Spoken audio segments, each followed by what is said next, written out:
How's it going, everybody? So, not to be outdone by LG, Samsung announced their updates for QD OLED.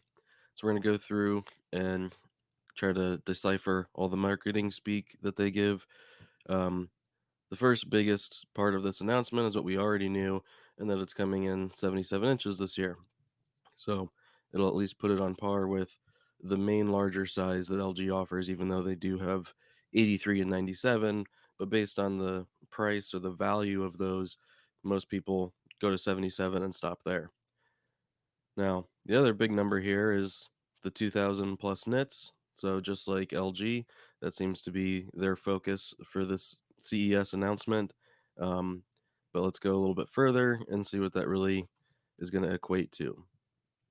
So as we go down, um, now we did already have 34-inch ultra wide monitor last year, so that continues. Now they add 49-inch, which is also an ultra wide for monitors, and then we still have the 55 and 65, and now the 77. So this is their new marketing term. It's OLED hyper efficient EL material. Um, Basically, it says it'll improve color brightness of each RGB pixel, relates to blue emitting layer of QD OLED. As a result, RGB light that passes through the QD color conversion layer is much brighter and the colors much clearer. I think they could have stopped at brighter because the clearer part just doesn't sound right anyway.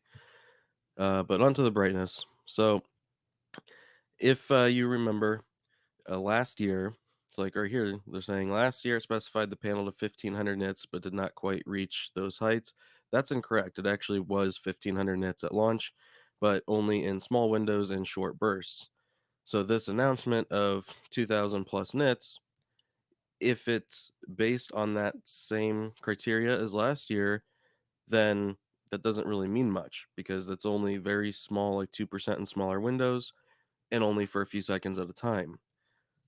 So what we don't know yet, what's not in this, is what the 2000 nits number is actually going to be. Is it going to be a 10% window and sustained, or is it just those short bursts in a small window? Um, and then, yeah, this is just the actual announcement from Samsung right here.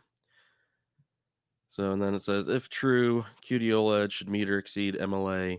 So, yeah, if you saw my video yesterday on LG's MLA, it said around 2100 nits in vivid, 1800 in a more accurate mode, but that's on a measurable window, assumedly 10%. And it also didn't quite add up entirely with the 70% increase over like a standard, B2 or B3 OLED. So those would get in the 7 to 800 nit range. So 70% more wouldn't quite equal that number. So I'm still a little iffy about that 1800 to 2000 nit number as far as measurements go. But also, like I discussed yesterday, that outside of a window to measurement, the TV can push real content brighter.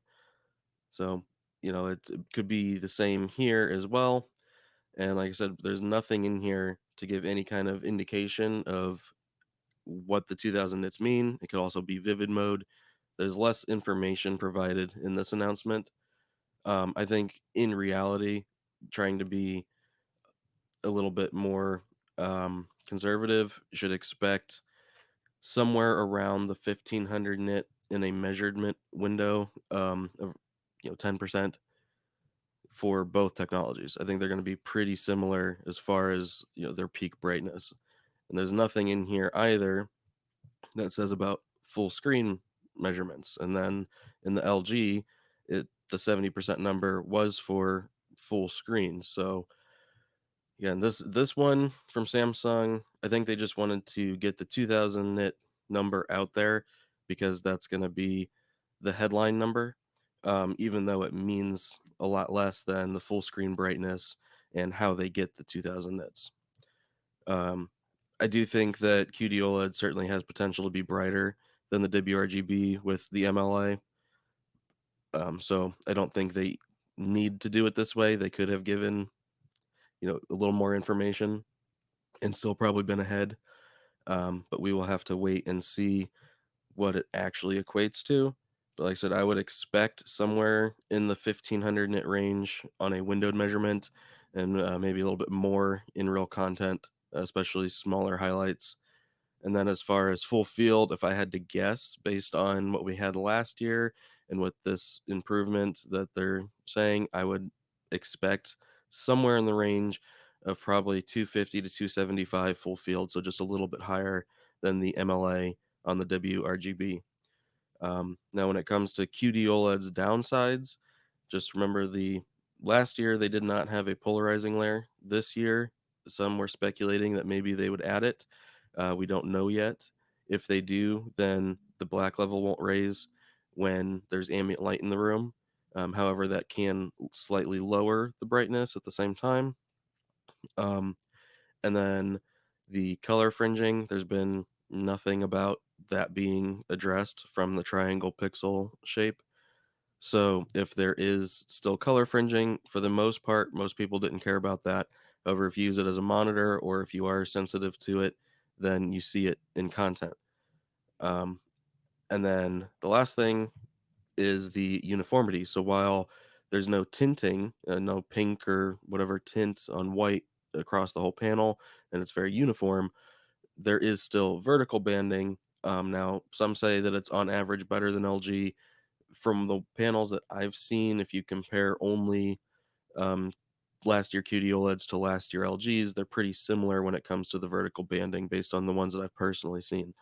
But that's something that both of them can improve on, and hopefully they do this year. And also, hopefully, this new 77-inch size doesn't implement problems of its own. And then the other thing to keep in mind also is this announcement is from Samsung Display, which is not Samsung Electronics that's going to use the display. So this is for this is from the part of the company that makes the actual panels, and then these will be able to be sold off to Sony or any other company that wants to use them. So we can expect Sony to have a 77-inch with a heatsink, whereas with Samsung Electronics, are they going to use a heatsink? We don't know yet. We don't know anything about what they're going to do with the panel.